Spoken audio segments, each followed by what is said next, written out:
Where's my homeschool moms at? This is a video for you guys. I guess if you don't homeschool, this might be something you're interested in, but I'm going to share with you guys kind of a haul of some things that I've gotten recently and an update with how preschool homeschooling is going since we've moved from California to Las Vegas now, and I'm somewhat incorporating Max, will be 2 on the 18th of January, so my almost 2-year-old, into homeschooling.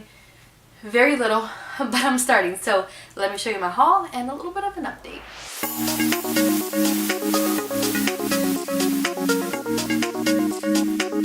Okay, so as far as the haul, we got this Let's Cut paper book as well as her first scissors. This is for my daughter.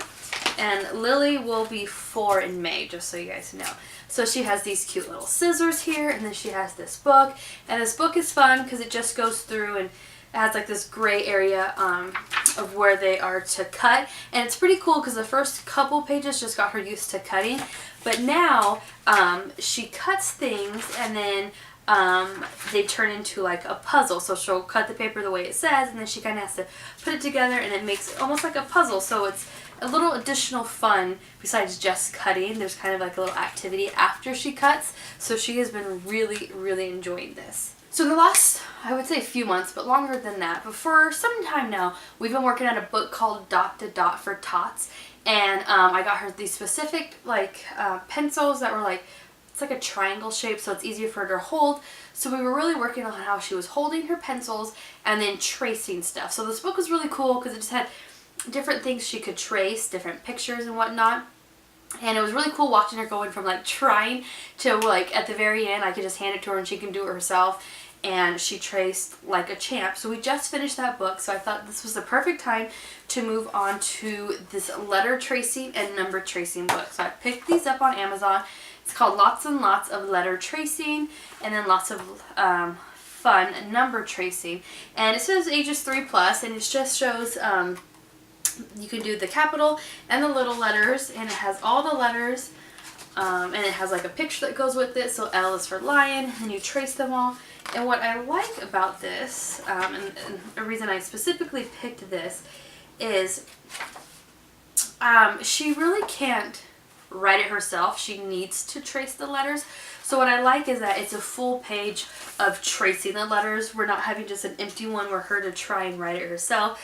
I don't think she's ready for that yet, so I don't feel like it's wasteful and that we're only using half the book. So I like that the full page is of her constantly tracing the letters. As you get to the back of the book, it has spaces for them to like actually write things, but I like that in the very beginning it goes through every letter, the big letters, the small letters, through the full page of tracing. It does the same thing with the numbers. I'm excited for this book, and I know she is super excited for this book. So we have that. That's new to our collection of homeschool stuff. If you are a Christian or going to church, this might interest you. If not, then this won't interest you. But it's 52 ways to teach memory verses. This is ages 2 through 12. So I'll get a couple years, I'll get quite the use out of this. I like this because it did go through I kind of flipped through because it will tell you appropriate ages for 9 to 12, appropriate for 6 to 12. It's really cool because it gives you like what to do if there's like things to print and go along with it. It has this already in here. It kind of explains it to you, different ways you can use it, and then it gives you memory verse suggestions to go along with that activity. So an example of that is I pulled out this page just a few days ago because I want to make copies of it. But this first one is called Lost Sheep and Sheepfold, appropriate for ages 4 to 9. And it comes with like a little sheep that you can make copies of. And so I thought this would be fun because what it shows you here is that you have the sheep, and then you have like, you can make like a little corral. And then each sheep represents like a memory verse. And as they learn that memory verse, you can move the sheep into the little corral. It gives suggestions on here. Oh, I don't have it here. I wrote some down I want to do, especially with Valentine's Day coming up. So it's just a fun way to incorporate them learning memory verses and some activities. And I thought it'd be fun too for her to like decorate the sheep, so she can take cotton balls and put them on there and kind of do a fun decorating activity. And then we can use this as a ongoing way to do some memory verses. On the back it has another suggestion of a bookmark. So it's just decorating bookmarks and putting memory verses on there. So another like craft activity to go along with memory verse. So I thought this was a cool book and that I can use for a while. So this is a fun addition to it. Another thing is not necessarily something I have purchased, but when we were in Sacramento last year, Lily did part-time preschool out at preschool and then part-time preschool, well, then the rest of the time home with me. She went 2 days a week for like 2.5 hours. So when we left midway through the school year, they sent us home with this journal that they do with the kids throughout. So I've kind of incorporated this into what we do. One of the things they sent home was her name tag. The first thing they did every time they went into class is they sat with the teacher and they had to trace their name with their finger and spell their name. So she used this to learn to spell Lillian. So we go through, I do the same activity with her before we start school just to kind of keep that going. So I did incorporate that. But in this book, it just had like the different letters and numbers they went through, and it looked like every time they would do the letter they put a sticker with it. So A is for apple, B is for bird, and it kind of ended there. Oh, this is 0. Kind of ended there. So she knows her alphabet and her letters. Right before we left, they did like a fall assessment, and she was either right where she needed to be or above, and I think the goal was to count to 12, and she could count past that. So she does know all of her letters and numbers, but I thought it was interesting. I'm going to just keep the repetition up with her, so I'm going to find some stickers and we'll go through. C is for cat, and she could put the stickers on there, and we can just talk about that even more. But what I liked is it was a preschool that she went to, and some of the things that they talked about was how God put greatness inside of us, and then they were throughout the year learn 18 words and the definition to those words. So one of them was focus. She learned focus, kind, energetic, independent, organized, friendly, and unique right before we left. So the teacher finished this book for me. Oh, not 18, maybe it was like 8, I don't know how many, but she finished the book for me with all the rest of the words in here when she sent it home. So we're just going through this. We go over each time what each of the words mean that she already knew, and then we add a new word each time, and then, yeah, so I thought that was cool to finish off doing this workbook that her teachers already had for her. So I thought that was kind of fun and something she is used to doing, so we just added that to our routine. So this last thing that we added to the routine is probably one of her favorites, and I did this mostly because, or the idea of this is when she was at her preschool, they were going over the days of the week and going over the date and the month. So she already knew how to sing. She sung the song, the days of her week song. And so I thought we would continue to do that. So I hunted and hunted for the right calendar, and I ended up getting this one, and I love it. So I definitely wanted to share with you guys. It's the All About Today calendar. It's magnetic. What I love about it is everything to do with this board stays on this board.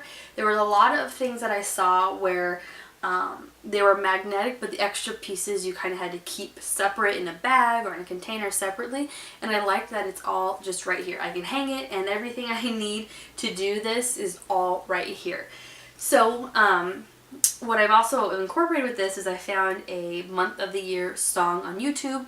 So we play that song so she can learn to sing that song to learn her months of the year. We also do a song I found on YouTube for seasons that sings the seasons, since that's incorporated in here. So every day we talk about it's the month of January, we change the date on here, and then I'll have her sing her day of the week song and tell me, okay, so today's Thursday, which actually today's Friday. We haven't even done this for today, but and then she'll sing the song, and I say, okay, what comes after Thursday? What comes after Friday? And so I'll have her move these, and then I have her go out to the window to see what the weather is. I live in Las Vegas. It is it is sunny 90% of the time. However, we did have 2 rainy days, which was exciting because she actually got to go and change it to rainy. So that was fun.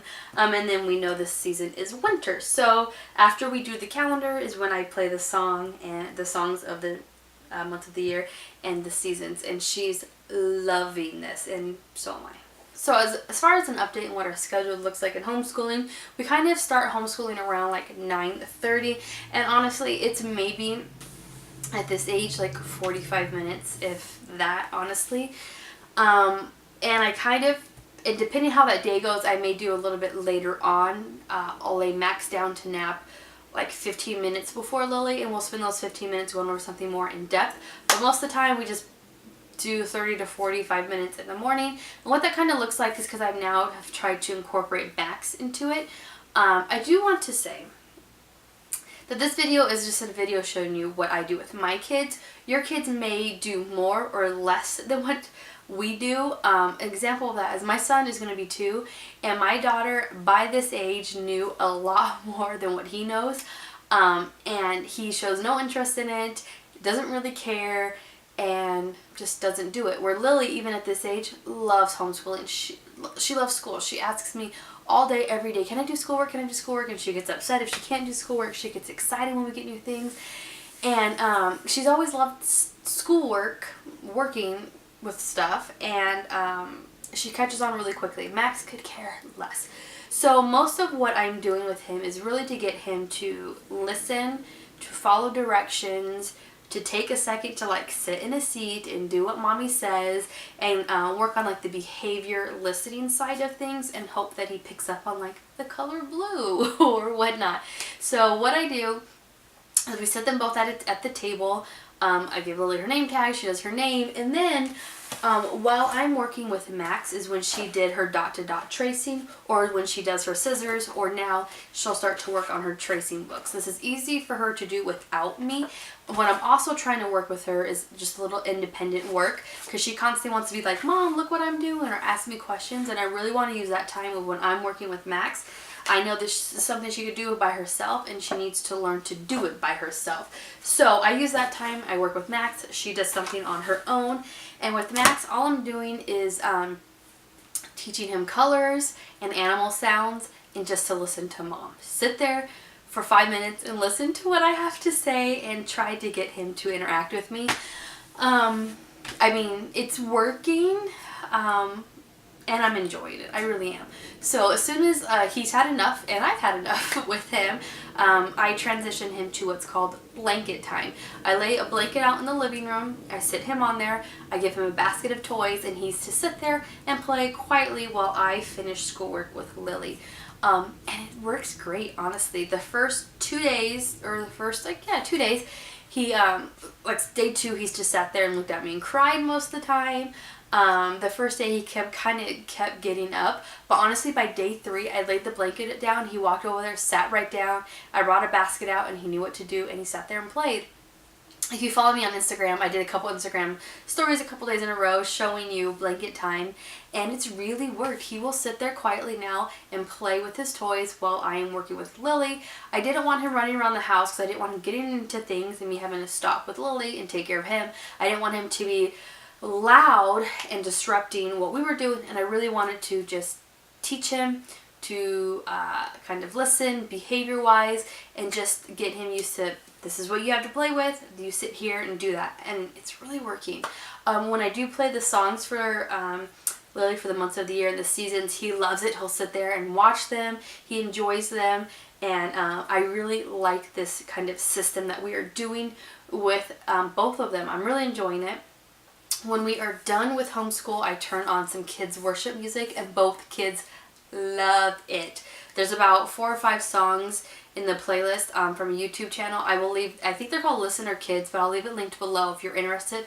Love the songs and the graphics. It's so good. It's so upbeat, and both of my kids love it. The graphics are amazing. So we'll do some worship music there, and then afterwards we go outside and play for a little bit. So that is kind of our morning routine with homeschooling right now, and it's really working for us, and I really like how I'm incorporating Max into things right now. So his birthday's coming up, and his birthday's in January, right after Christmas. So I was a little overwhelmed with the amount of toys that we have. So I really sat down and thought about it for Max, since I'm now incorporating him into things. I kind of came up with a list of toys or activities I want for him that are more educational or more things that he can kind of do while I'm working with Lily. So I came up with a list. I sent it out to my family and said, this is things that you can buy him for his birthday. And they were all like, great, done. So I'm like looking forward to his birthday to get some more educational stuff that I can use with him to teach him or to kind of keep him active, doing something while I'm working with Lily. So like an example is kinetic sand. We don't have any. We've never had any. I thought that would be fun for him to kind of sit him quietly, that he can only play with it during school time and would be interesting to him. So those are one of the things I put on the list. And there were just some other just educational stuff. So I'm excited for that. But yeah, that's kind of an update and kind of a haul of what I've got. I hope you guys enjoyed this video. If you did, definitely give this video a thumbs up. If you're new to my channel because you wanted to check out what we're doing for homeschooling, I would love for you to stick around. My name is Jennifer.